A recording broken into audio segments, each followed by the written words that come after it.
There's a difference between the clever and the wise. The devil was clever. He was smart. He knew how to manipulate, coerce Eve into eating the fruit, but he wasn't wise. Otherwise, he never would have opposed God in the first place.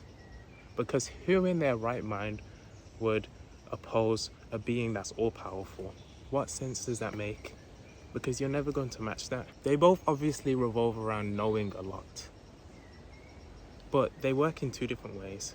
Would you not say that oftentimes someone who is wise often knows what the best course of action is?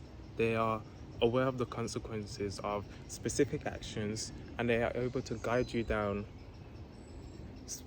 paths or courses because they know what benefits you can reap, what rewards you can receive.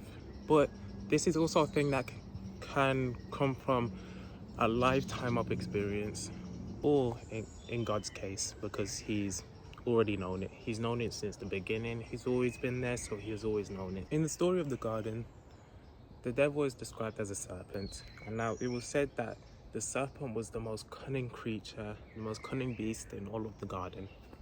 The devil is cunning, witty, and quick thinking, hence clever. He knows how to trick you. He knows how to make you do what's wrong. And he knows how to guide you down the path of damnation, pretty much. God is the wisdom. But yeah, God is that wisdom. So he gave Adam the command not to eat from the fruit. Why? Because he is wise. Now, that test was essentially about loyalty. Now, God is all-knowing, and instead of trusting in God and trusting in his command, because him giving the command, just simply don't eat the fruit, is all you need to know. He does not need to justify himself. He does not need to explain anything. If he is all-knowing and he is the one who's created us, we should listen to what he says, no matter what, no matter how vague, no matter how simple the command may be. Now, if God is all-knowing, of course he knew that the temptation was going to happen, that the serpent was going to tempt the woman. But God loves us, therefore he will not force us into anything. He allows us to make our own decisions.